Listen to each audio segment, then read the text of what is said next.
Good day, Sir Cabigon and everyone. We are BSN 2F Group 2, and we are here to present a photo of the EDSA People Power Revolution. I am Micah Busan, and we will be introducing ourselves as we go in with this presentation.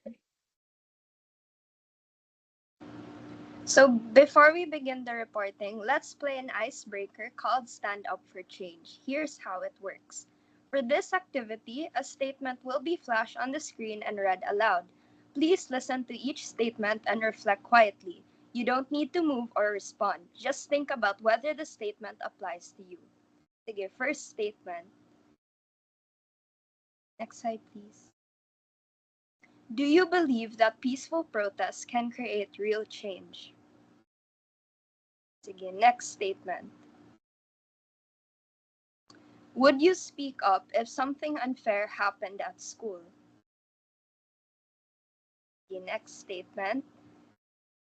Do you think it's easy to convince others to join a cause that you believe in?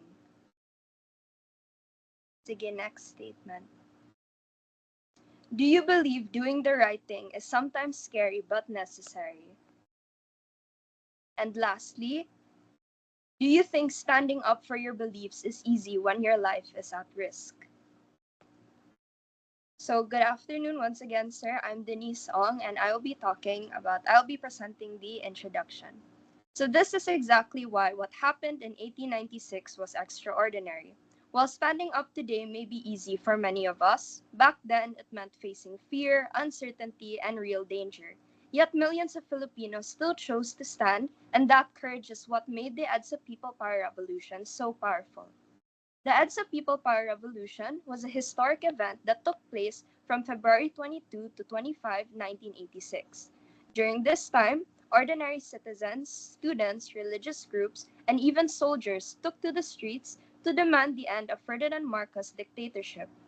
What made this revolution remarkable was that it was almost entirely peaceful. People brought food, flowers, and prayers, forming human barricades to prevent violence. Their courage and unity forced the regime to step down, leading to the presidency of Corazon Aquino and the restoration of democracy in the Philippines. The EDSA People Power Revolution reminds us that collective action, civic courage, and peaceful resistance can overcome even the greatest challenges, and that is exactly the lesson that we will be exploring today. Next slide, please.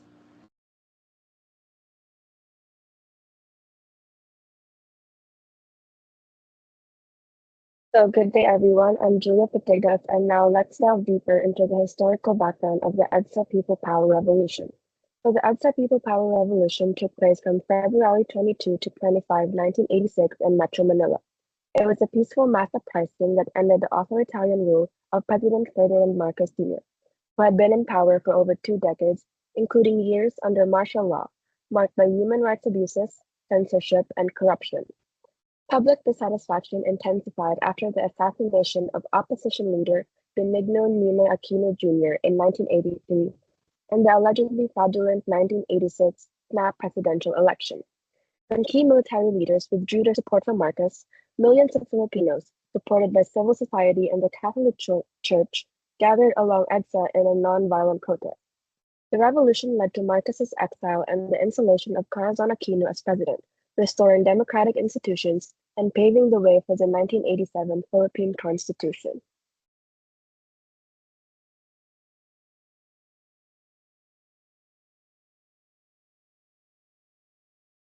So, good day, sir. I am Chantal Tibos, and I will be showing you our picture for the EDSA People Power Revolution.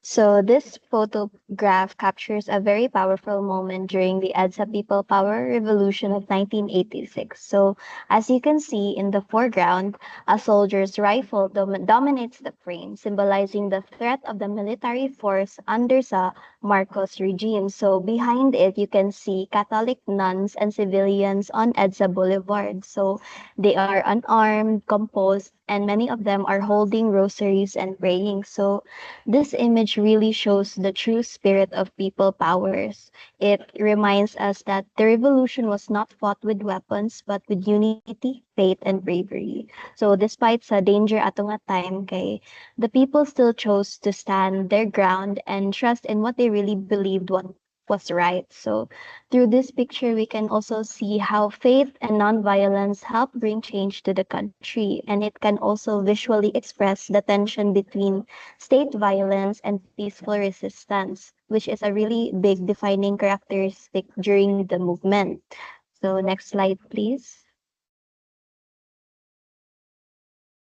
So I will also be explaining why this photo is a primary source. So it is because it is a direct visual record of the People Power Revolution itself. So dili ra siya story or explanation created long after the event happened. So it really shows what actually happened on the ground during the revolution.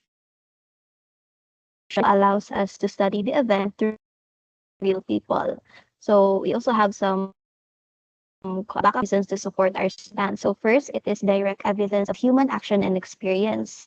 So it also provides us direct evidence of real people taking action during the revolution. So you can in the picture you can see they are forming a human barricade in front of the military forces and risking their lives to stop violence. And among them were Sisters Ping or Ocariza and Terry Burias, who led the people in praying the rosary to strengthen their courage and keep their spirits up despite the danger. And they also conducted an interview with them. And Sister Terry later recalled the moment, saying, "It was the best rosary I ever had in my entire life. We were in front of a crowd of people facing military cannons that were ready to shoot us." So this statement really confirms ang seriousness of the situation and the real threat of violence that they actually faced. And she also shared her belief that a higher power guided them, saying, "In our smallness, God used us as his instrument." So next slide, please. So it also reveals social and cultural dimensions of the event. So the presence of praying nuns highlights the important role of the Catholic Church and religious faith during the EDSA. So religion was not separate from politics at this time. So it really helped unite people, strengthen their courage, and encourage peaceful resistance. So there's through these photos, we can understand better how faith influenced the behavior, values, and decisions of the Filipino people during the revolution.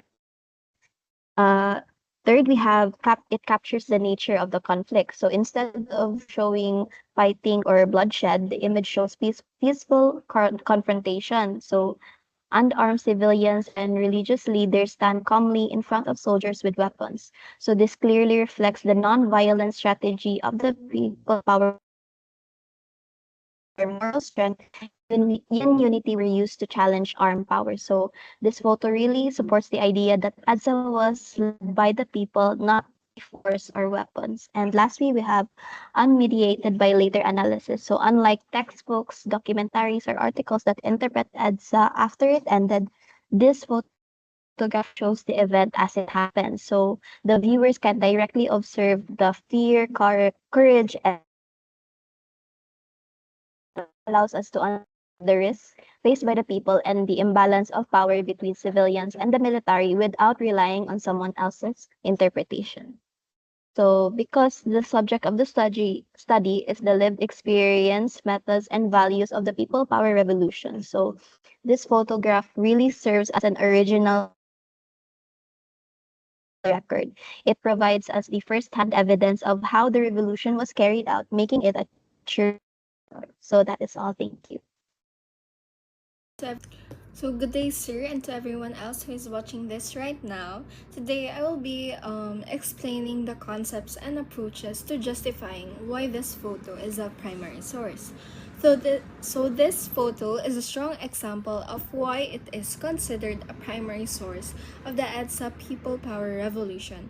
In the image, we see ordinary civilians standing calmly in front of heavily armed soldiers. So there is no violence shown, only people that chose peace, prayer, and unity. So clearly, it reflects the main concepts of EDSA such as people power, non-violent resistance, unity, faith, and democracy. So what makes this photo more meaningful is the presence of Sisters Ping Ocariza and Terry Burias, who helped lead the crowd in praying. So instead of responding with fear or aggression, they encouraged the people to remain peaceful and grounded in their faith.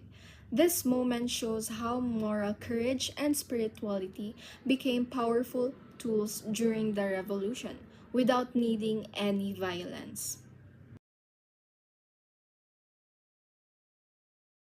Using the historical approach, this photograph is a primary source because it was taken during the actual events of 1986 and captures a real situation faced by the people at EDSA.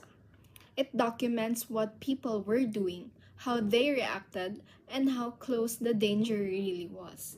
Using the conceptual approach, the photo is also a primary source because it shows democratic values and nonviolent resistance as lived experiences, and these are not just ideas explained later in books. Through this image, we can clearly see how the Filipino people practiced democracy and how they stood up for change peacefully.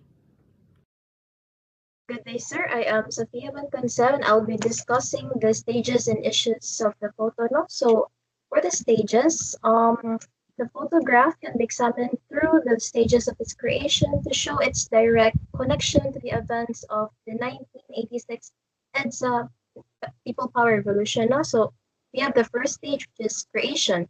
So, the photograph was taken during the actual events of the EDSA People Power Revolution that captures the real-time interaction between civilians, religious figures, and military force. Since it was produced at the moment the historical event unfolded, it is not a reconstruction or later interpretation. Stage 2, it's a context and purpose. The photo documents the nonviolent resistance of Filipinos, particularly the role of religious leaders. It reflects how faith and moral authority were used to confront armed power. Lastly, preservation and use. The image has been preserved through archives, publications, and historical records. Although reproduced over time, the photograph's original content remains unchanged. Even though the photo has been reproduced, the original image remains unchanged, which maintained its authenticity. Next slide, please.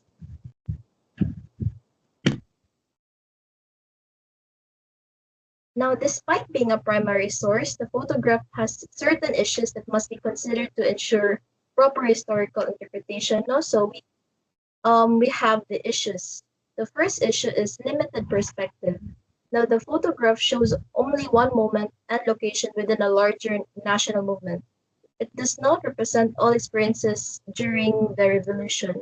While it cannot represent the entire revolution, primary sources are not required to be completed. Next, we have the possible bias or framing. Now, the photographer may have chosen an angle that emphasized peace, faith, and moral confrontation. This framing could underrepresent tensions or violence occurring elsewhere, and bias does not invalidate a primary source. Instead, it reveals the values, intentions, and social atmosphere of the time. Now, the emphasis on the prayer reflects of how Filipinos understand and express resistance during EDSA. And lastly, symbolism versus reality. The photograph has become symbolic of the peaceful nature of the EDSA revolution. However, this symbolism may lead viewers to oversimplify the event by focusing on one powerful image. This is considered an issue because a single photograph cannot fully represent the complexity of the revolution, even though it remains a valid primary source. Next slide, please.